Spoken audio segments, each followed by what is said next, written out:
Meditasi sore ini biasa direkam untuk membantu teman-teman yang saat ini tidak hadir, sehingga mereka bisa melakukannya di waktu lain. Dan juga untuk kita masing-masing di sini yang ingin mengulang atau ingin memperdalam pengertian hidup, bisa menggunakan rekaman dari meditasi. Kita siapkan diri, ambil posisi yang nyaman, dan saya undang teman-teman kita menghirup napas panjang dalam. Ketika menghirup, menghitung sampai 3. Ketika menghembuskan, menghitung sampai 5. Mari kita mengambil napas panjang 3 kali.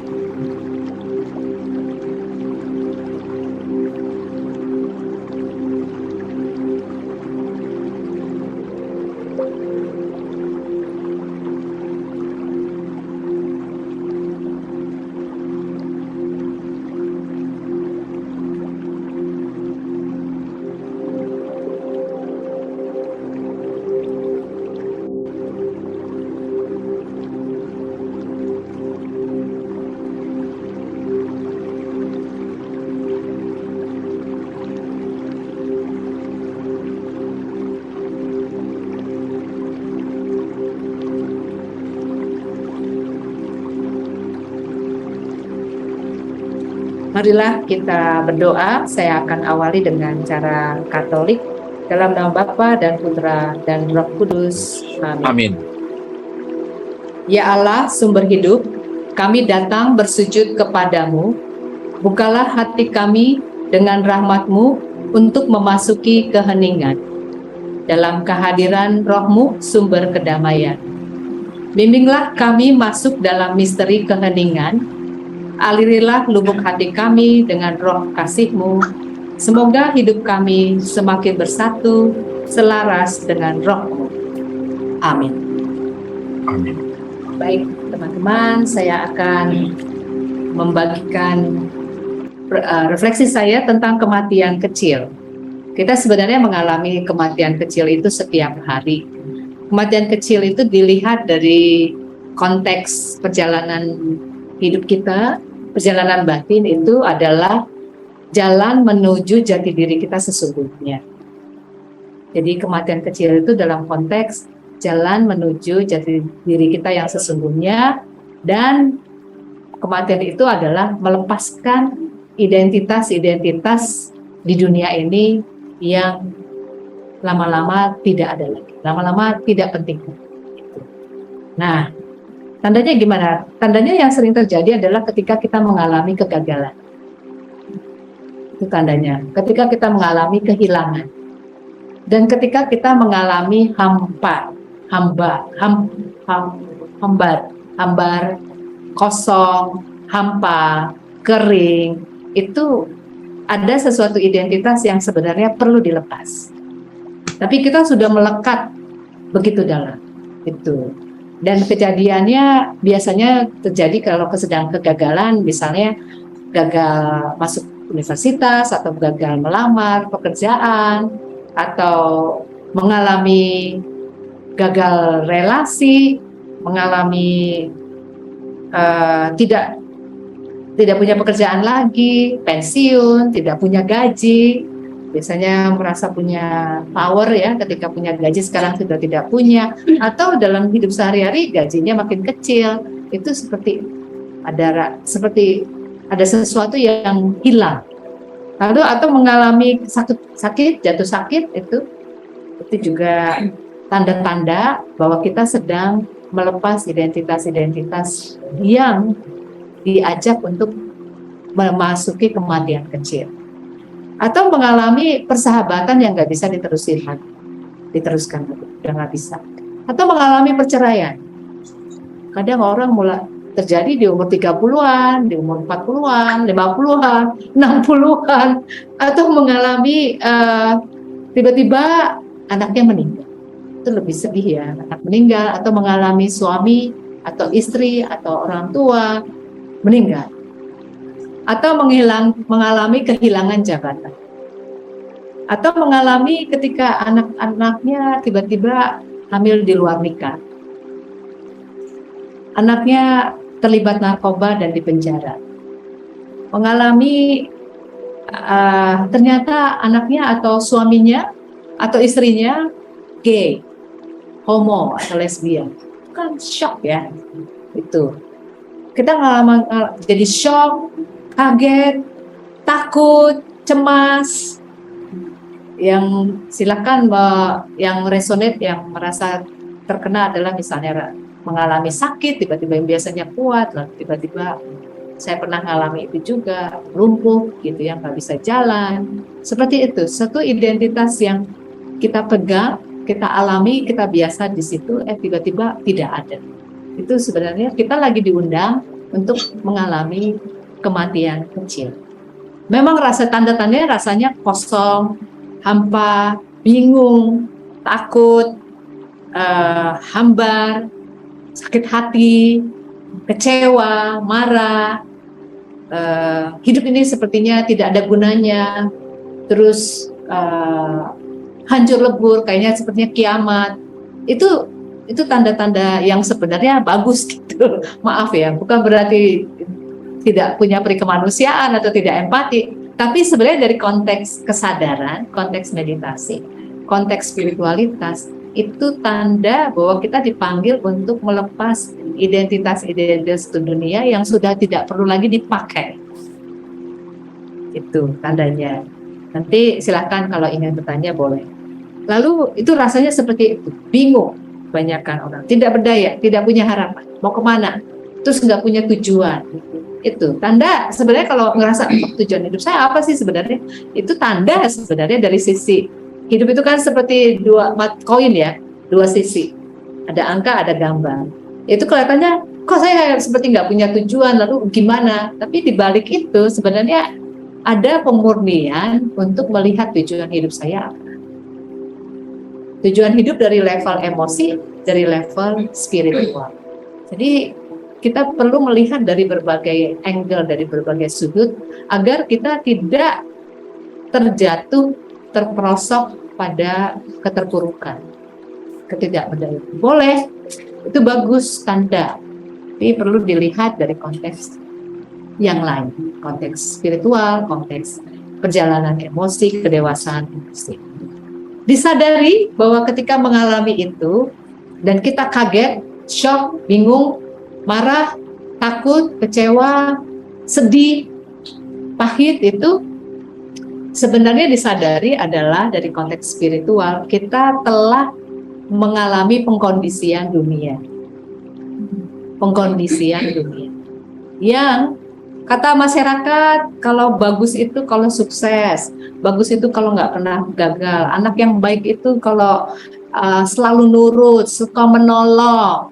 Kalau nggak menolong itu bukan anak yang baik atau bukan suster yang baik. Selalu murah hati, lalu sampai nggak bisa mikirin diri sendiri. Kalau mikirin diri sendiri, artinya bukan suster yang baik atau bukan ibu yang baik, bukan anak yang baik.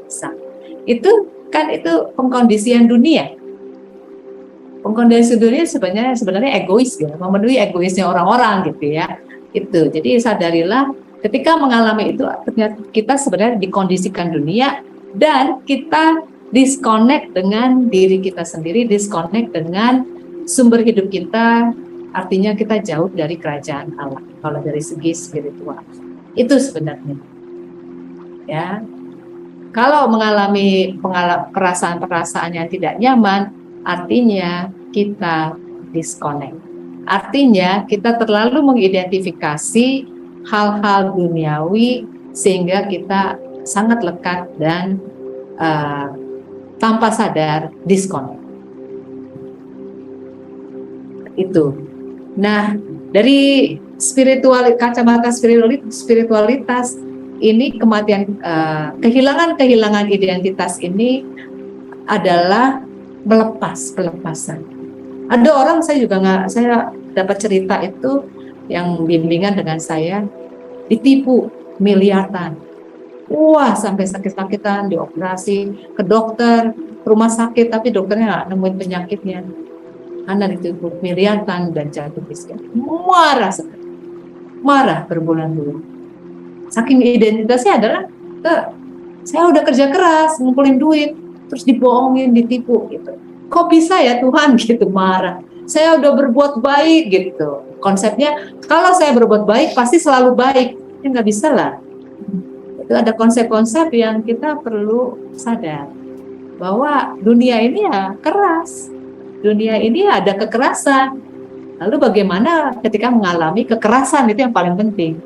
Karena kita tidak bisa mengontrol orang lain mau berbuat baik atau tidak baik, kita tidak bisa mengontrol. Tapi kita udah punya konsep yang kalau saya berdoa terus, kalau saya taat sama Tuhan, kalau saya jadi anak baik, kalau saya suka menolong, pasti tidak akan mengalami kegagalan, tidak mengalami ditipu, tidak mengalami dihianati. Hati-hati, konsep seperti itu perlu dibuang. Nah, ketika mengalami itu, tanda bagus kita belajar untuk melepas hal-hal yang dunia. Kalau kita bisa melepas, itu adalah powerful. Kalau melepas adalah tindakan cinta. Tindakan connect dengan diri sendiri. Kalau berani melepas. Jadi berpasrah. Jadi ketika mengalami seperti ini teman-teman, berpasrah. Terima. Jadi yang akhirnya seorang ibu yang sharing ya, uangnya hilang miliaran itu, akhirnya dia akhirnya udah nerima kenyataan dia ditipu, udah, memang berat ya. Atau menerima kenyataan tiba-tiba suaminya bilang saya mau cerai ya, saya kembali ke orang yang saya cintai dulu waktu SD atau waktu SMP. Aduh ya.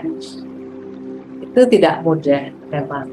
Tapi atau menerima kenyataan seperti saya ketika saya mengurusi ibu saya seminggu, menerima kenyataan ibu saya sudah mulai lupa, sudah rapuh, tidak bisa jalan, saya mandikan, saya bawa ke tempat tidur gitu ya, rapuh. Duh, nanti saya begini nih. Aduh, wah, saya bisa bergantung. Terus sudah pendengarannya gitu kan. Duh, saya begini nih, saya siap nggak? Saya siap nggak nanti pendengaran saya berkurang? Kan kita nggak selamanya kuat kan? Nanti nggak selama matanya jernih, nggak selamanya kita badannya kuat. Apalagi kalau gaya hidup saya udah hebat, merasa hebat, gaya hidup saya udah bagus. Kayak November lalu saya lumpuh, nggak bisa jalan. Di luar kontrol saya kan, aduh gila ya, wow. We never know, siapa yang tahu di besok itu ada apa. Anggaplah besok hari kematian kita, jadi anggaplah setiap hari itu hari baru. Sehingga kita bagaimana memurnikan tujuannya apa. Jadi saya siap nggak ya? Lalu ibu saya bilang, Mama sudah siap untuk meninggal. Aku siap nggak sebagai anak, sudah nanti tidak punya peran sebagai anak lagi, karena nggak ada orang tua kan. Bapak saya udah meninggal. Apakah saya siap? Kalau seketika ibu saya meninggal, saya pulang ke Jakarta, ngunjungin siapa ya? Nggak ada ibu lagi gitu kan. Rumah yang biasa saya dibesarkan sudah nggak ada ibu, nggak ada bapak. Siap nggak? Jadi sebenarnya sekarang kalau setiap hari kita ketika peka akan perasaan-perasaan itu bagus. Sayangnya tuh banyak orang karena pekerjaan, perasaan-perasaan yang muncul atau pikiran-pikiran yang muncul yang menggelisahkan itu tidak diperhatikan. Lalu muncul pikiran, alah gitu aja dipikirin, alah itu malah diikuti. Lalu dikuburlah perasaan-perasaan yang tidak nyaman itu, cepat atau lambat akan datang lagi. Cepat atau lambat. Jadi baik kalau teman-teman jujur dengan perasaan. Perasaan adalah, di balik perasaan ada informasi penting yang sebenarnya membuat kita connect sama diri sendiri. Itu. Jadi penting kita berpasrah, lalu caranya berpasrah adalah journaling. Nulis. Udahlah, saya mau denger deh. Berpasrah itu mendengarkan apa sih yang ada di dalam diri saya. Udahlah, terima. Itu kan pikiran rasionalnya apa boleh, wah banyak. Itu hati-hati. Pikiran rasional itu kadang jadinya seringnya malah mengontrol kita. Tetapi sesungguhnya kita adalah kesadaran. Nanti teman-teman kalau sering bermeditasi akan tahu ini mana yang energi pikiran, mana energi kesadaran. Akan tahu. Tandanya kalau pikiran itu tapi kalau sekarang enak banget. Nanti kalau setia bermeditasi. Ini nggak bisa ini hanya teori ya. Hanya bisa dipraktek setiap hari. Dengan kehadiran teman-teman di sini sebenarnya membantu kita saling menguatkan bahwa kita berjalan bersama. Tuh. Jadi gitu. Berpasrah adalah pintu masuk ke jati diri kita sesungguhnya. Dah, menerima kenyataan apa adanya. Menerima kenyataan sepenuh-penuhnya itu membuat kita nerima diri kita. Aduh, tadi saya dapat telepon gitu ya. Aduh, suster saya pusing, bingung, ini. Udah terima bahwa kamu bingung. Terus saya bilang, kelihatannya kamu bingung karena ada peran ibu, ada peran jadi diri sendiri, ada peran jadi korban, gitu misalnya. Jadi dalam diri kita itu ada banyak peran yang perlu diidentifikasikan. Nah, dengan berpasrah kita menulis. Journaling itu mendengarkan, menulis. Ya apa sih? Saya di sini suara ini peran saya sebagai ibu, atau peran saya sebagai anak, atau peran saya sebagai suami, atau peran saya sebagai istri. Tulis di situ. Jadi kita mendengar. Lalu menerima kenyataan. Oh, ternyata aku sebagai anak, aku ternyata kalau ibuku meninggal. Terima kenyataan. Aduh gimana ya kalau ibu saya nggak ada. Gitu. Atau menerima kenyataan, saya pernah ada satu momen, aku udah umurnya 50-an, bisa mati nih besok. Itu terima kenyataan ya. Dulu masih umur 30, masih lama gitu. Tapi kalau udah 50-an, 60-an, 70-an, kalau mati gimana ya? Lalu Santo Ignatius membantu. Bayangin kalau di akhir kita mati, lalu orang-orang dekat kita ngomongnya apa ya? Tuh siap-siap aja, ada yang ngumpet-ngumpet dulu gitu atau itu.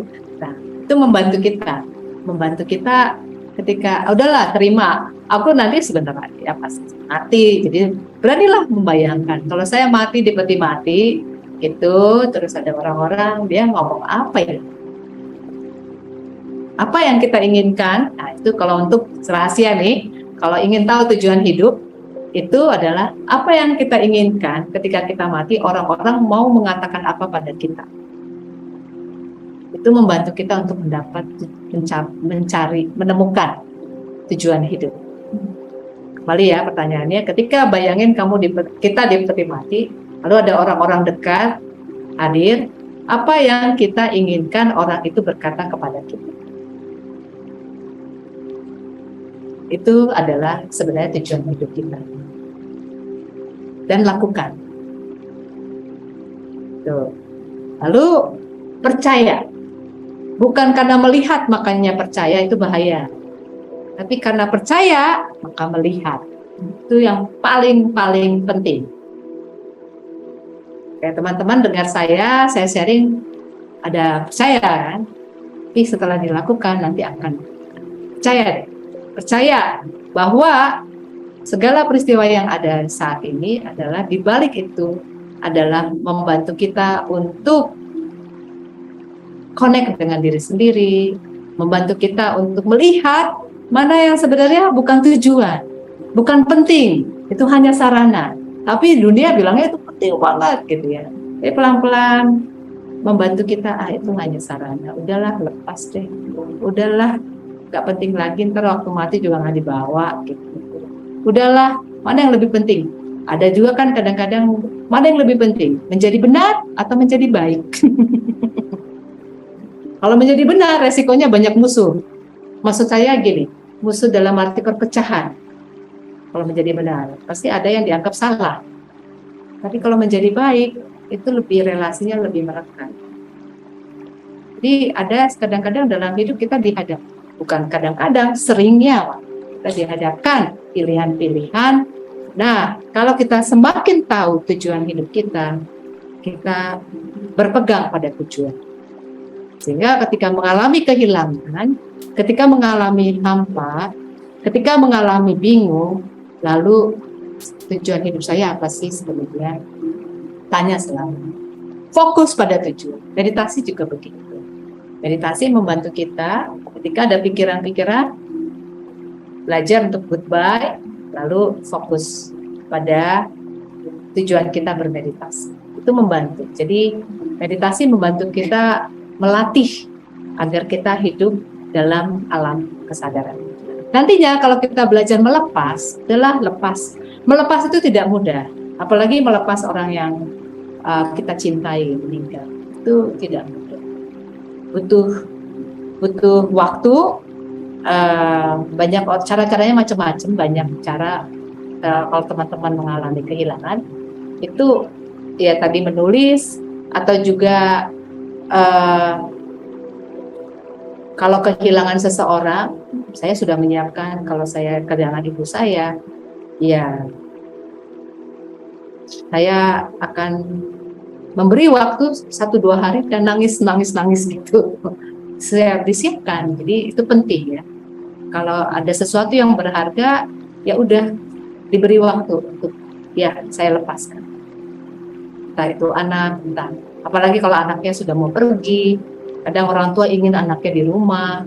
Banyak orang tua ingin anaknya di rumah, nggak boleh pergi ke tempat lain. Kasihan nanti anaknya masa depannya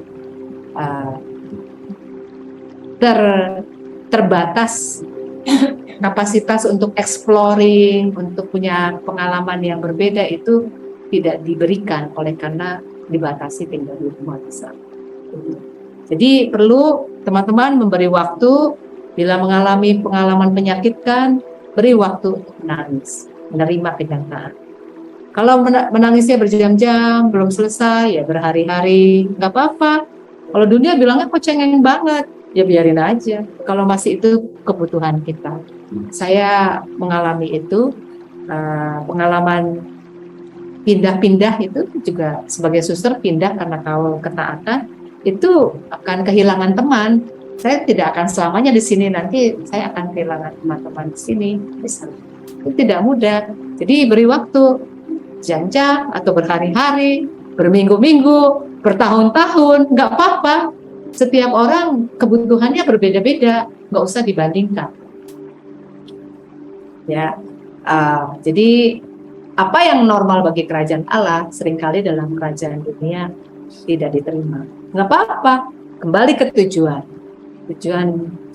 surgawi, tujuan spiritual saya apa sih? Balik lagi merenung-renung sendirian. Iya ya, kalau saya mati nanti saya pengen orang ngomong apa ya ke saya. Itu membantu. Dari ini idenya Santo Ignatius. Jadi teman-teman, kematian kecil itu bagus, belajarlah melepas. Apa yang saat ini melepas? Mungkin yang mahasiswa ke dunia kerja berat, ribut, aduh, ingat masa lalu kuliah, lalu belajarnya ya identitas mahasiswanya lepas, udah nggak ada lagi, katakan goodbye dunia mahasiswa. Kalau sudah mahasiswa pekerjaan, lalu pekerjaan selesai pensiun, katakan dengan sesadar-sadarnya goodbye dengan dunia produktif dalam konteks duniawi. Saya masuk ke dunia yang berbeda, bukan tidak produktif, tapi produktifnya berbeda. Produktif emosi, produktif spiritual, yang bisa jadi tidak diberi waktu pada masa produktif dunia. Di setiap tahap itu ada waktunya. Itu kalau sudah selesai, lepas. Goodbye, say goodbye. Ya. Makanya jadi teman-teman yang ikut me time, besok kita ke pantai, say goodbye, buang gitu ya. Perlu di goodbye. Ya, itu kesempatan. Ritual itu penting. Saya sering melakukan juga. Baik, nanti kalau sudah ngelepas, seperti saya alami juga, saya akhirnya ngelepas 13 tahun di luar. Saya banyak kehilangan kesempatan-kesempatan internasional. Ya udah, waktu saya sekarang di sini.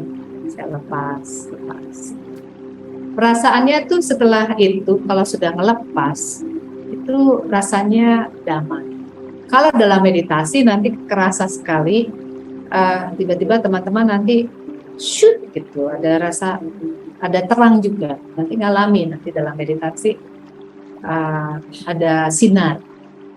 Kalau mengalami sinar artinya masuk dalam pencerahan yang lebih tinggi. Itu aja. Ya udah, tapi tetap fokus pada pernapasan. Kalau teman-teman nanti latihan pernapasan, atau fokus pada panca indera, nanti saya jelaskan. Artinya naik ke pengalaman kesadaran lebih tinggi. Rasanya tuh ringan. Jadi memang intinya kalau udah merasa, kalau bisa ngelepas, saya ngalami tuh, tapi nggak usah diceritain sekarang. Ketika ngelepas itu rasanya kayak terbang di angkasa. Enak banget. Enak banget. Itu. Nah, itulah kita. Diri kita itu seperti itu. Nggak lengket-lengket dengan label-label dunia.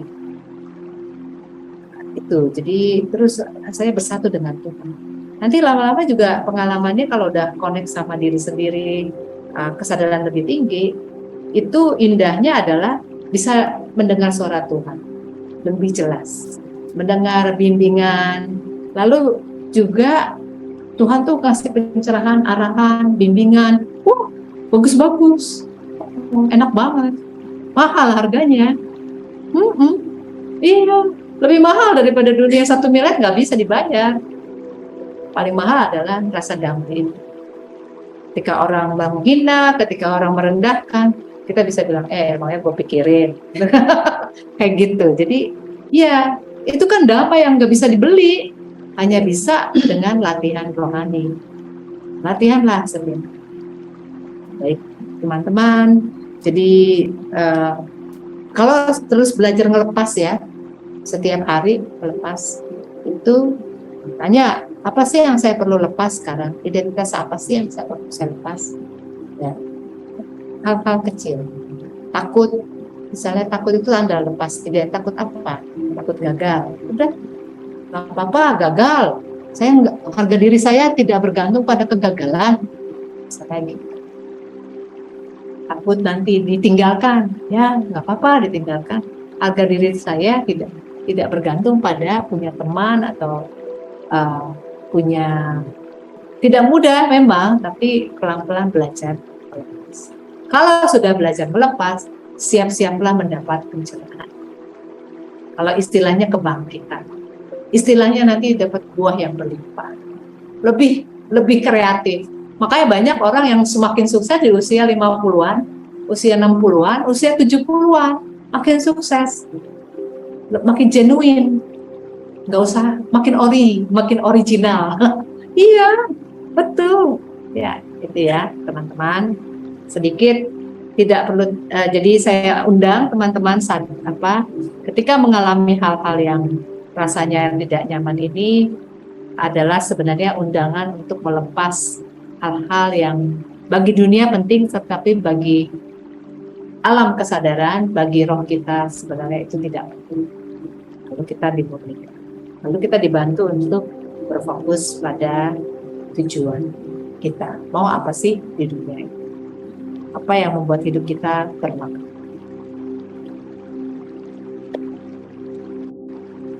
Saya sekarang mengundang teman 1-2 orang yang ingin berbagi atau bertanya. Silakan. Bisa mengacungkan tangan virtual atau begini juga bisa. Silakan Pak Andre. Siap, terima kasih Suster Agnes. Mengapa dikatakan kematian kecil? Apakah ada kematian-kematian lain? Kecil, sedang, besar, besar sekali. Lalu, maaf ya Suster, konyol kali ya pertanyaannya ya. Lalu, apakah ada tahap-tahap atau proses-proses untuk menghadapi kematian itu? Ya. Oke, terima kasih Pak Andre. Terima kasih. Ya, kematian kecil, sedang, besar gitu. dan paling besar. Yang paling besar kematiannya ya kita transisi kan dari dunia fisik ke dunia non fisik. Itu yang paling besar kematiannya. Nah, kematian sebenarnya dijelaskan kembali, kita melepaskan hal-hal fisik demi tujuan spiritual. Demi gitu. Misalnya setiap hari ya, yang sederhana, ketika saya di komunitas misalnya, terus ada yang tanya, ini siapa yang taruh gelas di sini gitu, terus ribut, enggak bukan saya ini misalnya, terus tapi akhirnya tujuan saya apa sih sekarang?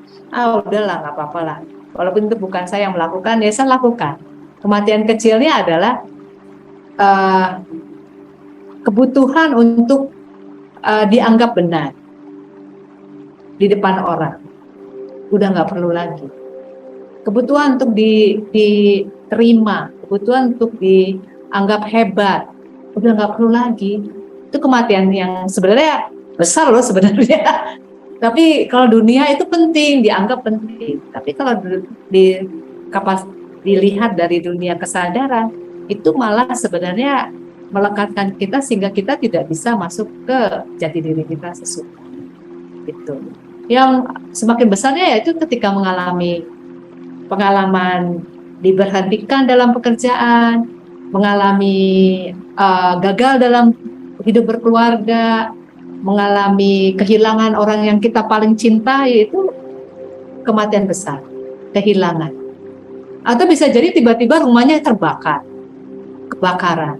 Itu juga menjadi suatu hal yang besar, gila. Atau bisa jadi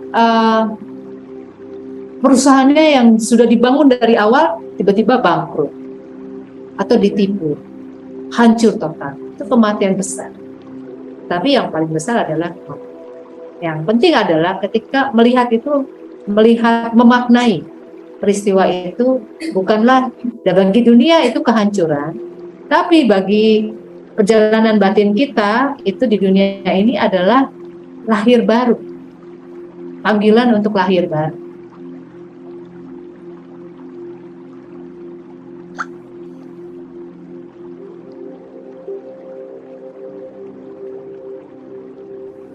Terfreeze ya? Adalah saya di Myanmar nggak ada kerjaan, nganggur, belajar bahasa lagi. Awal-awal belajar bahasa. Sebelumnya saya dosen, banyak teman dikenal. Ke Myanmar nggak ada yang mengenal saya. Udah itu saya nggak bisa bahasa lokal. Aduh, itu menghadapi kematian. Identitas saya dulu sebagai suster adalah merasa bangga, merasa percaya diri kalau punya pekerjaan yang dianggap diterima oleh masyarakat. Wih, suster dosen. Wih, suster banyak yang kenal. Wih, gitu ya. Tapi terus pas di Myanmar nggak ada yang kenal. Apakah saya hilang susternya? Apakah saya hilang identitasnya? Itu. Jadi itu kematian dunia. Ya, untuk panggilannya adalah semakin mengklaim identitas spiritual kita yang sudah ada tapi belum dikenal. Contohnya identitas spiritual kita adalah ceria, berjiwa anak-anak muda gitu loh. Tapi kan orang suka jaga image ya. Tuh tandanya. Tandanya kalau jiwa spiritual kita itu hidup, murah hati, mengampuni, mencintai. Tuh. Sering ngomong emangnya gue pikirin. Maksud saya sebenarnya emangnya gue pikirin tidak mudah sakit hati ya. Dan juga tidak, rasa direndahkan itu makin lama hilang. Itu artinya kalau rasa direndahkan, rasa dihina, rasa dihianati, rasa disakiti itu lama-lama hilang, artinya teman-teman sudah connect dengan jati diri spiritual. Jadi gambarannya itu seperti bawang itu lah. Jadi ngelepas lapisan. Nanti sampai pada esensialnya, akhirnya jawabannya I am nobody. no self kalau istilah Budanya, no self anymore. Karena kita bersatu dengan Sang Ilahi. Itu tinggi sekali sih memang. Dalam meditasi ya ngerasa sekali ketika bersatu dengan yang ilahi itu kayak apa? Enak banget. Enak banget. Oke, pelan-pelan latihan. Bagaimana Pak Andre? Ya, terima kasih Sister. Caranya tadi ya Pak? Iya, clear tadi ya. Saya mendapat pencerahan tentang pembagian kecil, besar, sedang, dan lain sebagainya.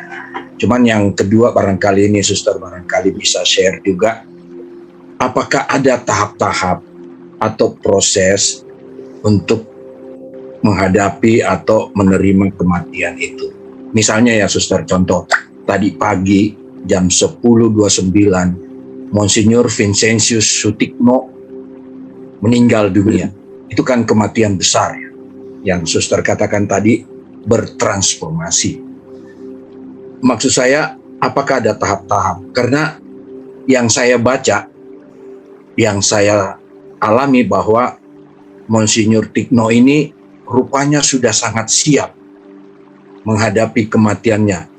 Jadi dia, kalau yang saya alami, beberapa orang kadang menolak, mengapa saya? Terus kemudian ada tahap-tahap depresi. Nah, saya melihat Monsignor Tikno ini tadi pagi meninggal, dia sepertinya yang saya rasakan dia sudah sangat siap. Mengapa? Karena dia sempat menulis beberapa hari yang lalu tentang going home. Berpulang, aku berpulang. Itu artinya, kalau yang saya tangkap Suster, dia mengalami suatu tahap-tahap yang luar biasa sehingga dia sangat siap. Nah, pertanyaannya, apakah memang ada tahap-tahapnya? Misalnya kita menolak, terus bernegosiasi, Tuhan jangan dulu Tuhan, saya masih 60 tahun nih, tolong kasih waktu dan lain sebagainya. Apakah ada tahap-tahap seperti itu, Suster? Terima kasih. Iya benar Pak Andre, ya betul itu. Menolak dulu nggak bisa menerima kenyataan ya. Oh gitu. Lalu bargaining, tawar-menawar. Kalau misalnya waktu saya sakit, ternyata tulang belakang saya ada masalah kan. Aduh Tuhan, nanti kalau awalnya kaget. Lalu awalnya, aduh kok bisa ya gitu. Saya marah-marah sama dokter. Saya hidupnya sehat loh dokter gitu. Kok bisa sakit ya gitu. Jadi belum bisa terima.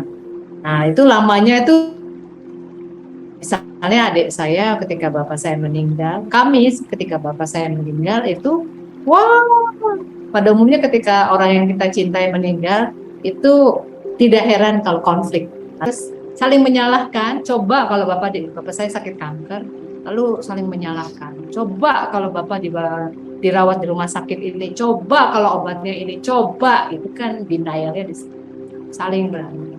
Lalu mulailah ada tawar-menawar. Kita ya pada saat itu seandainya kayak gitu. Seandainya kalau bapak kita masih hidup, seandainya kalau saya itu tinggal di rumah ngerawat bapak, itu penuh dengan penyesalan. Saya ngalami gitu, ketika ada seorang bapak yang bilang, seandainya istri saya masih hidup, padahal sekarang istrinya udah meninggal 9 tahun yang lalu. 9 tahun yang lalu, tapi dia masih berpikir seandainya istri saya masih hidup. Padahal anaknya sudah dapat pekerjaan. Itu benar nggak Suster katanya gitu. Dia bilang, Pak itu salah Pak, Bapak hidup di masa lalu. Masih hidup di masa lalu, belum move on. Jadi kalau sakit, tawar-menawarnya ya itu, Tuhan nanti kalau saya sembuh, saya akan gini-gini. Tuhan kalau bapak saya masih hidup, saya itu akan lebih baik, saya akan bertobat, saya akan gitu. Itu tawar-menawarnya gitu. Sampai akhirnya dari saya, Tuhan, apalagi kalau orang yang sakit keras ya, Tuhan kalau sembuh, saya akan mengabdi, saya akan melayani gereja. Ada seorang suster yang menjadi suster itu karena dia tawar-menawar, karena adiknya jadi sakit, adiknya sakit, lalu dia bilang, Tuhan kalau adik saya sembuh, saya akan jadi suster. Dan dia jadi suster. Tapi kan itu jadi susternya karena adiknya, bukan karena motivasi dari dalam. Akhirnya ya keluar. Karena itu bukan tujuan hidup dia sih. Itu hanya untuk menyelamatkan orang lain. Jadi banyak hal ya. Nah, terakhirnya adalah berpasrah. Ya udahlah, iyalah nyerah deh Tuhan. Iyalah saya sakit. Ya dokter mau diapain? Suster terapi ya. Iya deh terapi gitu. Akhirnya terima. Ya ternyata saya nggak kuat. Saya akhirnya membatalkan kegiatan, juga mengurangi bimbingan rohani. Ya, terima. Udah, nggak apa-apa. Terima. Jadi hidupnya juga berubah ya. Akhirnya pola hidupnya, gaya hidupnya berubah. Ya, benar Pak Andre. Jadi ada tahap-tahap. Terima kasih, Suster Agnes. Terima kasih. Atas pertanyaannya, membantu yang lain. Apakah ada teman, ada refleksi dari saya tidak mengundang di sini? Nah, nanti aja kita ngobrol sendiri ya, supaya ada eksklusivitas sehingga yang di Zoom merasa cemburu dan belajar mengalami kematian kecil, tidak mengalami yang terjadi di sini. Apakah Mbak Yuni akan menceritakan pengalaman sharing atau refleksinya atau bertanya? Mbak Yuni Ika. Baik, terima kasih Suster. Saat ini saya sedang mengalami itu. Dan saya sedang mencoba untuk berdamai. Itu saja Suster. Wow. Singkat, mendalam, dan didoakan Mbak Yuni. Terima kasih.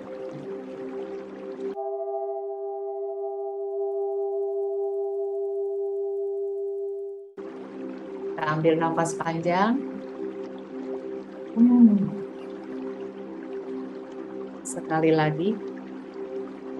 Kita siapkan diri, kita akan masuk dalam meditasi kita, dalam suasana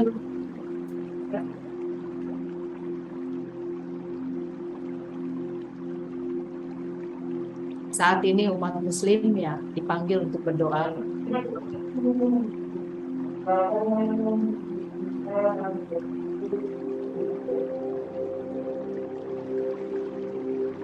Adalah momen bahwa kita juga diajak untuk masuk ke dalam hati kita yang terdalam.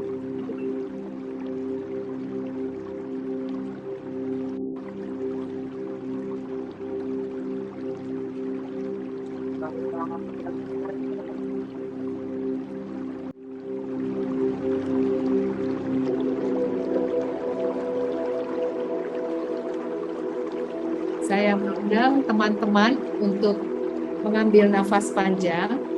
Ketika menghirup, menghitung sampai 3.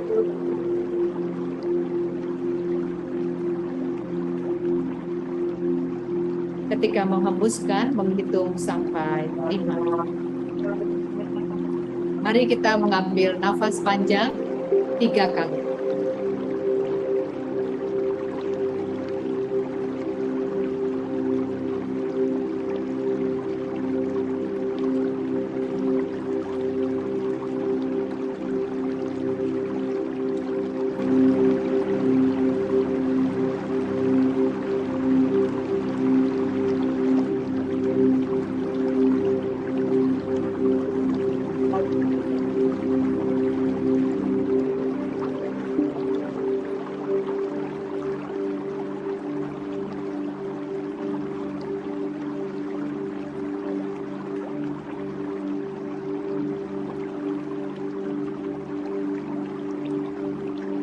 Saya mengajak teman-teman untuk sekarang berfokus pada pernafasan kita.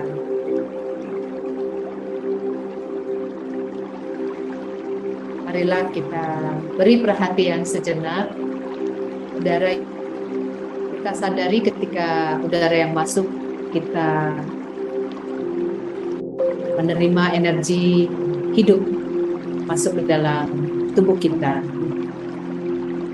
Mari kita sejenak beri perhatian pada udara yang masuk. Energi hidup ini masuk ke dalam tubuh kita. Masuk lewat lubang hidung kita, lalu ke paru-paru, lalu menyebar ke seluruh tubuh kita. Mari sejenak kita beri perhatian. Dan ketika kita menghembuskan lewat paru-paru, kita mengeluarkan energi yang tidak dibutuhkan oleh tubuh kita. Ketika ada pikiran yang datang, marilah kita berlatih, melatih diri, melatih kesadaran. Katakan pada pikiran itu, nanti setelah meditasi ini kita akan memberi perhatian. Lalu kembali berfokus pada perjalanan pernapasan kita.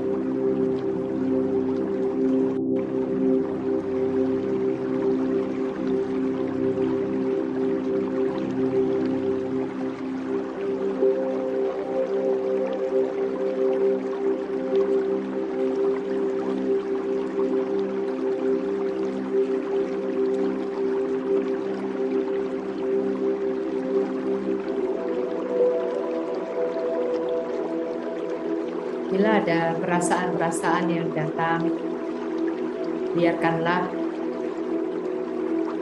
dan kembali kita mengambil nafas panjang, kemudian berfokus pada pernapasan kita. Bila teman-teman mulai rileks dan merasakan rasa kantuk, mengantuk, biarkanlah menandakan teman-teman lelah dan membutuhkan istirahat. Bila nantinya tertidur, biarkanlah, dan bila terbangun dengan merasa damai dan nyaman, silakan melanjutkan meditasi ini. Kembali kita melatih diri untuk berfokus pada pernafasan kita.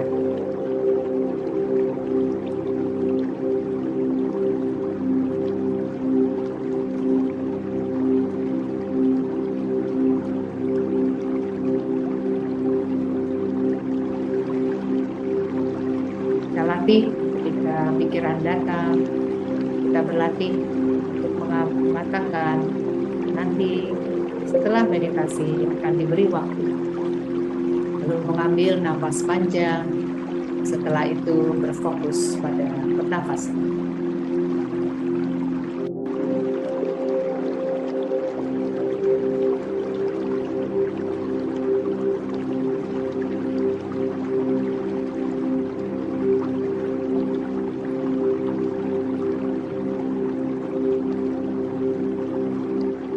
Lagi kita akan mengambil nafas panjang. Mari kita perdalam kesadaran. Ketika menghirup, mari kita menghitung sampai 3 dan menyadari bahwa kita menerima energi hidup, menerima energi kekuatan. Kita perdalam kesadaran kita bahwa ketika menghirup, udara yang kita terima adalah energi kekuatan, penghiburan, penyembuhan. Dan ketika kita menghembuskan sambil menghitung sampai 5, mari kita lepaskan energi-energi yang tidak dibutuhkan. Kita lepaskan juga pikiran-pikiran atau identitas-identitas yang sudah tidak penting lagi, kita lepaskan. Mari kita mengambil nafas panjang 1 kali.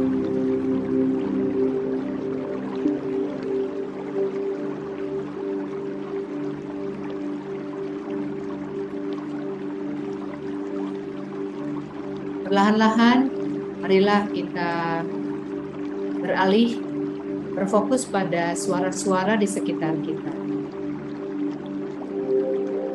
Kita hanya mengamati suara-suara yang ada. Bila ada kecenderungan untuk berkomentar, menilai, sadarilah, lalu dilepaskan. Saat ini kita hanya sadar bahwa ada suara di sekitar kita. Dari suara yang paling jelas hingga suara yang paling lemah. Kita sadari adanya suara, bila tanpa harus bertanya-tanya, ini suara apa, atau menilai, atau berkomentar. Bila itu terjadi, sadarilah lalu dilepas. Saat ini kita hanya menyadari adanya suara-suara di sekitar kita.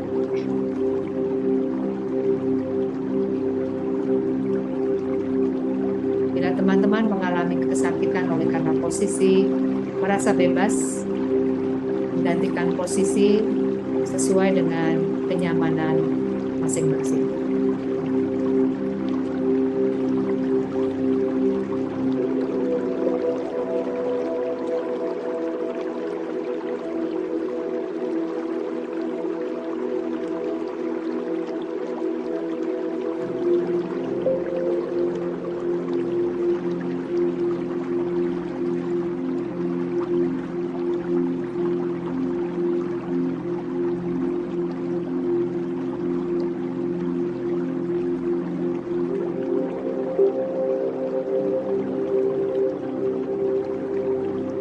Sebentar lagi kita akan mengambil nafas panjang.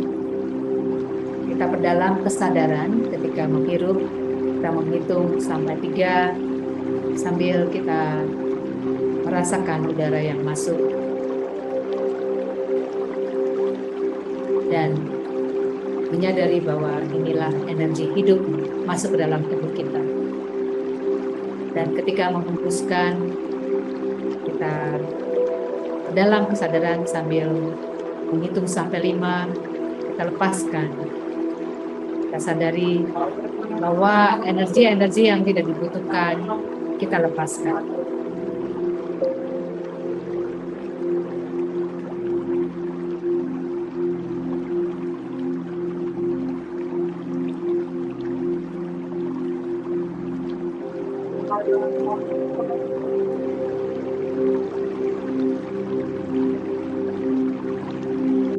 Mari kita mengambil nafas panjang 1 kali.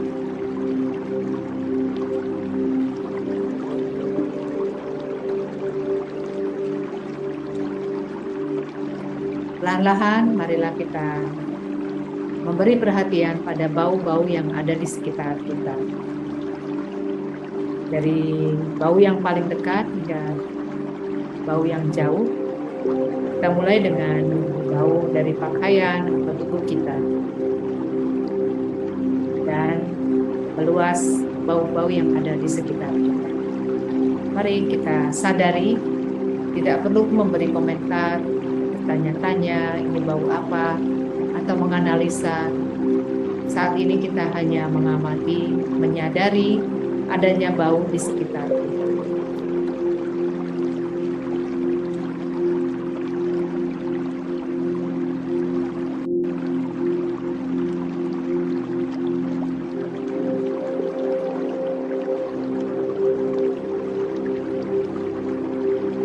Bila teman-teman mulai merasakan atau menyadari bahwa adanya sinar di antara kedua alis mata, menandakan pikiran teman-teman menjadi lebih tenang dan masuk ke alam kesadaran lebih tinggi. Dan kita hanya menyadari itu dan kembali pada latihan kita untuk memberi perhatian pada bau-bau yang ada di sekitar kita.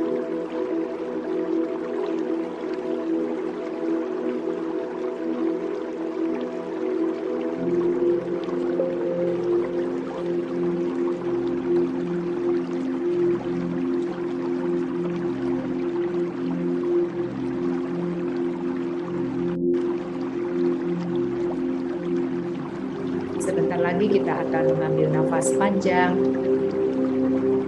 Kita perdalam kesadaran.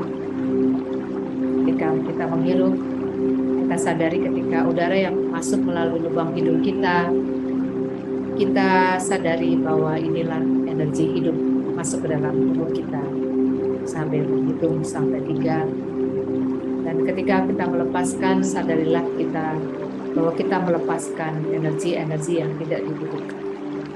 Kita lepaskan juga hal-hal yang tidak penting lagi. Kita serahkan kepada alam semesta.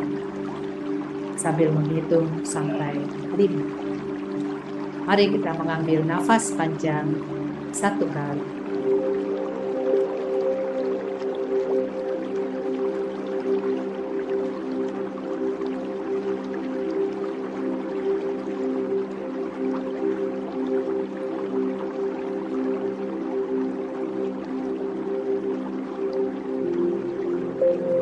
Perlahan-lahan kita mengalihkan perhatian kita pada indera rasa lewat kulit. Mari kita rasakan sentuhan udara terhadap kulit di tubuh kita. Kita rasakan rasa udara ini hangat atau dingin atau panas. Mari kita rasakan sentuhan udara. Kita juga rasakan sentuhan angin. Mungkin angin yang lembut menyentuh kulit tubuh kita. Mari kita rasakan bila ada kecenderungan untuk bertanya, menilai, kita lepaskan. Yang saat ini adalah kita sadari, kita beri perhatian pada udara atau angin yang menyentuh kulit tubuh kita.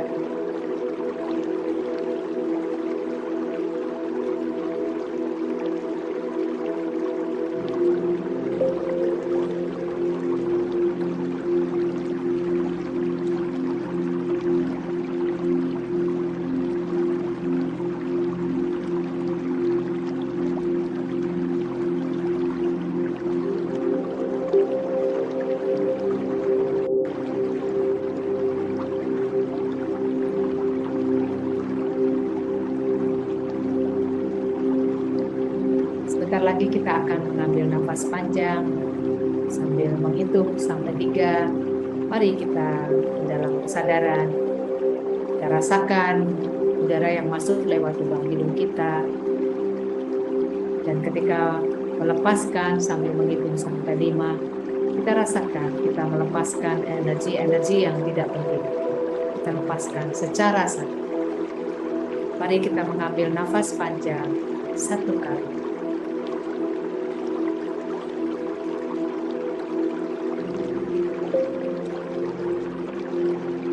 Walaupun dalam suatu kondisi memejamkan mata, marilah kita sadari kehadiran satu sama lain saat ini. Kita bersyukur atas kehadiran satu sama lain. Entah itu di ruang doa ataupun di Zoom. Kita bersyukur bahwa kita tidak sendirian dalam menjalani hidup di dunia ini, dalam memurnikan tujuan hidup kita, dalam mengenal identitas-identitas yang begitu melekat oleh karena kondisi dunia. Kita seperjalanan belajar untuk melepas, belajar untuk semakin connect dengan jati diri kita sesungguhnya. Walaupun dalam keheningan, marilah kita sadari bahwa kebersamaan dalam keheningan memberikan kekuatan yang luar biasa dalam perjalanan hidup kita, perjalanan spiritual, perjalanan emosional. Atas kehadiran satu sama lain, marilah kita bersyukur dengan mengambil nafas panjang 1 kali.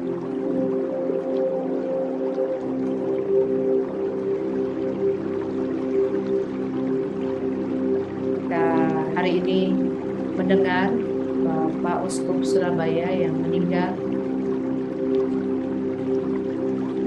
Mungkin di antara kita ada yang mengenal dekat, mengenal memori-memori indah bersamanya. Sisi lain kita bersyukur atas keberanian, kerendahan hati untuk mengembalakan khususnya Keuskupan Surabaya. Mari kita mengingat umat di sana, lebih-lebih orang yang sangat dekat dalam kehidupan menggereja bersama Bapak Uskup Surabaya. Semoga jiwanya yang masuk ke alam abadi semakin merasakan cinta Allah dan terang Allah dan damai Allah. Semoga orang-orang yang merasa kehilangan besar dengan segala cara mengalami penghiburan. Untuk mereka semua, untuk Bapak Uskup, marilah kita mengambil nafas panjang satu kali.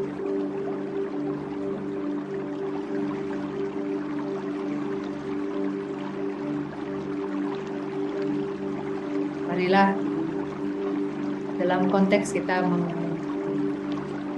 menjalani, menghayati, dan mencoba mengerti artinya kematian kecil. Marilah kita saat ini, mungkin kita sedang mengalami kehilangan, atau mungkin kita sedang mengalami kerapuhan, mengalami kegagalan, mengalami ketidakberdayaan, mengalami kehampaan, mengalami kebingungan. Marilah kita terima apa adanya pengalaman ini. Marilah kita berpasrah dan marilah kita percaya bahwa ini adalah bagian hidup, bagian pelajaran hidup di sekolah hidup untuk membuat kita semakin mengerti tujuan hidup kita sesungguhnya dan semakin menjadi diri kita sesungguhnya. Untuk segala pengalaman ini, marilah kita mengambil nafas panjang satu kali.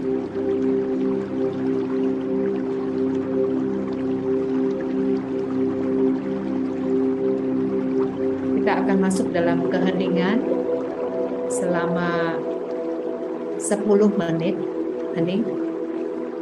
Semoga dalam hidup sehari-hari, kalau masih baru 10 menit sudah cukup. Lama-lama 20 menit, minimal 20 menit sampai 1 jam. Kita akan masuk dalam keheningan. Saya akan mulai dengan gong dan saya akan akhiri dengan gong. Dan selama 10 menit ini saya akan memainkan musik untuk membantu kita masuk ke alam kesadaran lebih tinggi.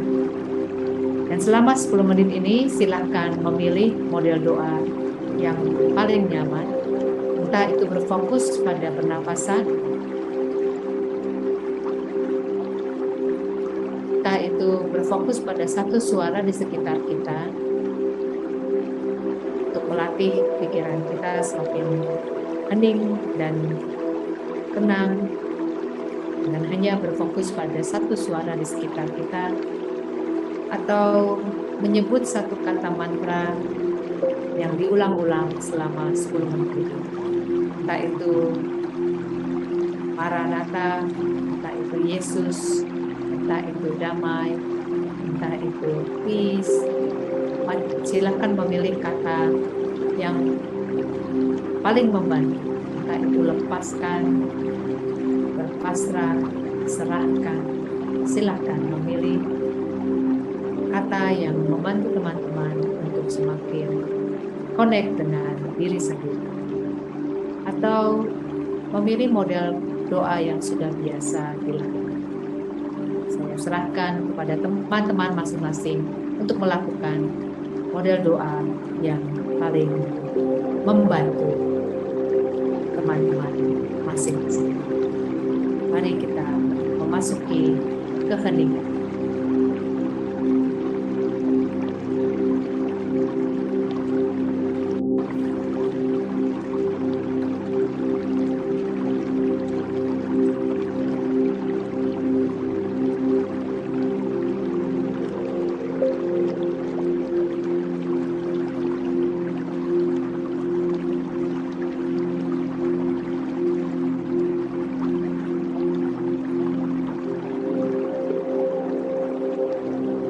Marilah kita berdoa.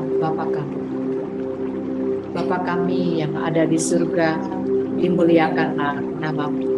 Datanglah kerajaan-Mu, jadilah kehendak di atas bumi seperti di dalam surga.